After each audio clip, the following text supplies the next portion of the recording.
Hey guys, what's up? Welcome back to my channel. It's me, Erica. Nice to see you all again. I know my room is a mess. My life is a little weird right now, so that's why I'm gonna be putting a lot of my shit in storage soon, because in less than 2 weeks I will be in Navy boot camp, getting trained to be a sailor. So I just wanted to come on here and explain why I'm joining the Navy at my big age. I'm 25. And how I got the job I wanted. So you guys are getting a 2-for-1. I hope this video won't be too long, so I'm gonna try not to ramble too much. But why did I decide to join the Navy at 25? Maybe I'm having my quarter life crisis, probably that. But, you know, it's just not like I decided to join the Navy a couple months ago. So my first introduction to military was the Army. I never heard of like Navy or Air Force when I was in high school, but the Army used to come to my high school. And I specifically remember like being on the track team, and the Army was like very predatory to like the older girls on my track team. By older I mean like senior girls, and like persuading them to come in, but they also seemed kind of flirty to me. So in my head I'm like, oh, military people are creeps. Ugh. Then a couple years later, when I was 21, I got interest in joining the military. However, you know, I was doing my research on different branches. Army, not interested in. Marines, not interested in. So it was down to Navy and Air Force. And Air Force won't accept me because of my tattoos, so Navy it was.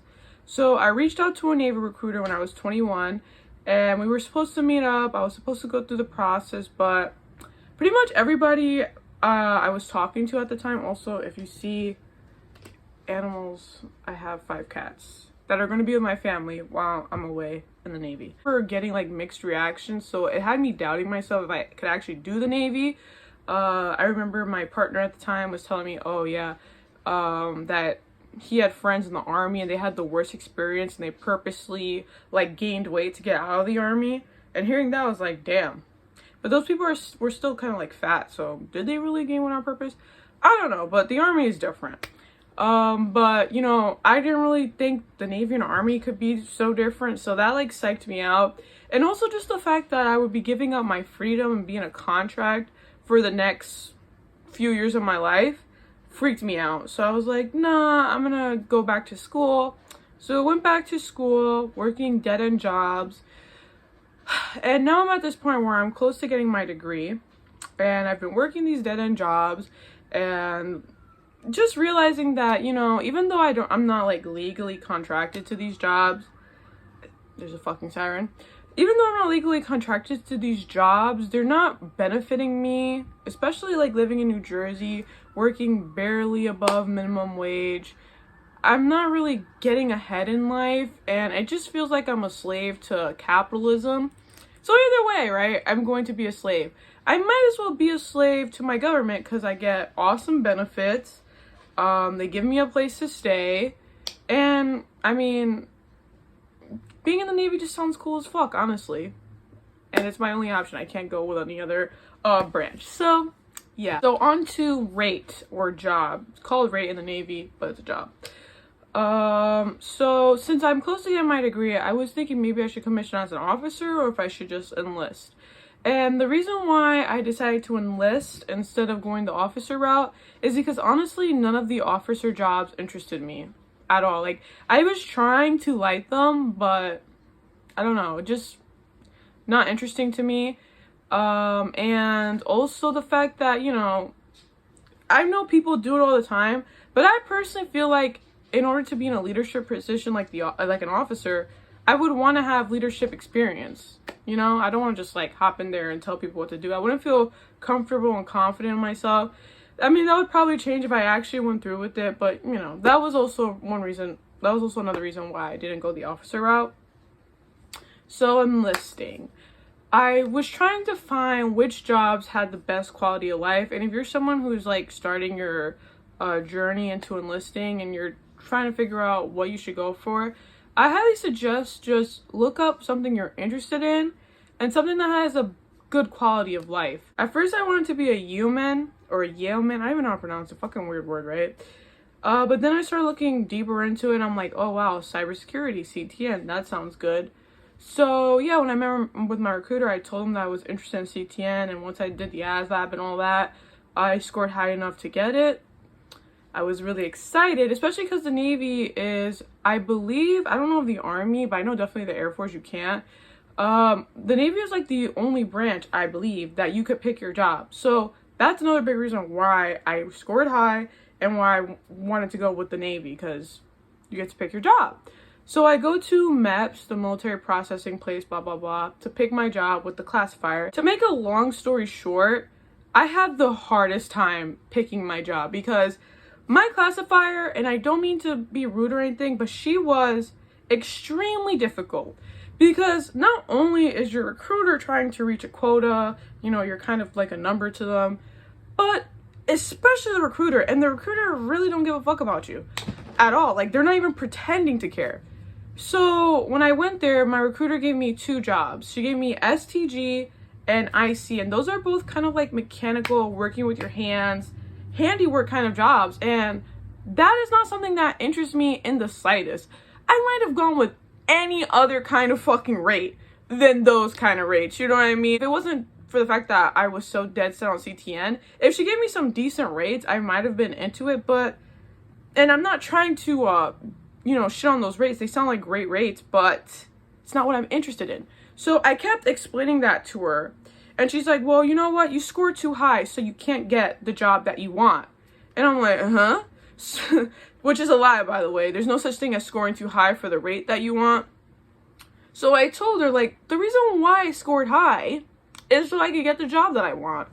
And basically it was like a lot of back and forth. Like, she kept sending me away, then calling me back. She had to call people, and she couldn't give me CTN, which I explicitly told her that I wanted. So she gave me CTR and CTT, I think, to pick from. And I settled with CTR because I just wanted to get this process over with. And CTR sounded pretty interesting to me as well. That was going to be like a backup option. And she also told me I didn't qualify for CTN, that I missed it by a couple points. Which is crazy because my recruiter told me the opposite, that I qualified for it, but whatever. So I picked CTR, then she does like this quick security clearance thing, and it doesn't clear because I had credit card debt from like fucking 5 years ago when I first got a credit card, or even longer. I think it was like 18, 19, I don't know.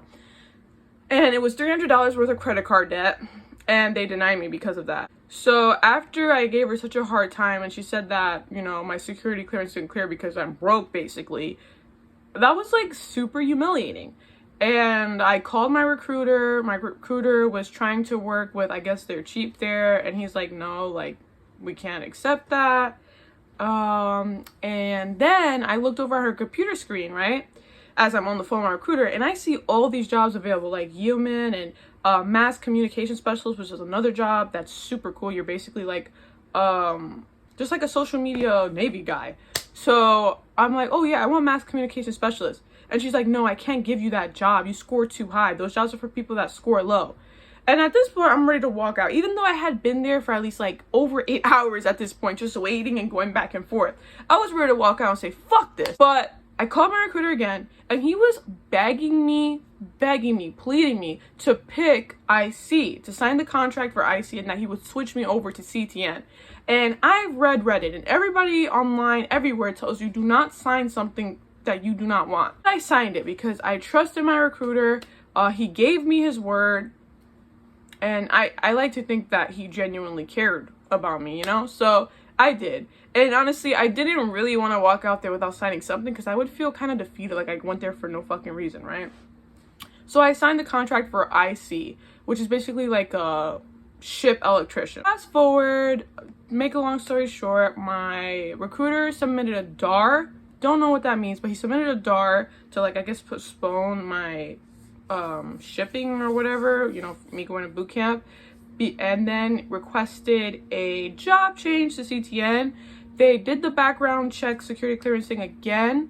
I had paid off the $300 debt that I owed, which it's not that I couldn't pay off the debt. I'm not that fucking broke.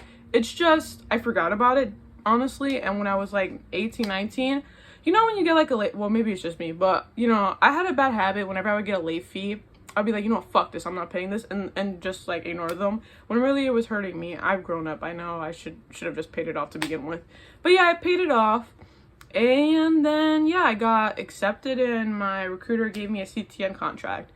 And yeah, I had told my recruiter, like, if I don't get that contract, I'm simply not going to ship, because just because you sign a contract doesn't mean you have to ship out to boot camp. You could always drop out, and I would kind of reserve that as like a last resort option if you really can't get what you want, you know, if you've like asked your recruiter to like postpone and you know you're working with him. I would definitely use that as a last, you know, because I doubt your recruiter wants you to drop out, and the Navy definitely needs people. So I feel like if you push hard enough, you could get the job that you want. Maybe even if you have a classifier that's willing to work with you, that would be awesome too. But my classifier did not give a fuck about me. But it's okay. I got what I wanted in the end, so it was all worth it. But yeah, guys, I ship out to boot camp in less than 2 weeks. I'm recording this. Today is the 10th, February 10th, and I ship out February 22nd. So if you guys want to follow my journey in the Navy, definitely subscribe to my channel and follow me on TikTok. My username as of right now, because I change it pretty often, is the Erica. I'll put it in the description. I think that's pretty much it.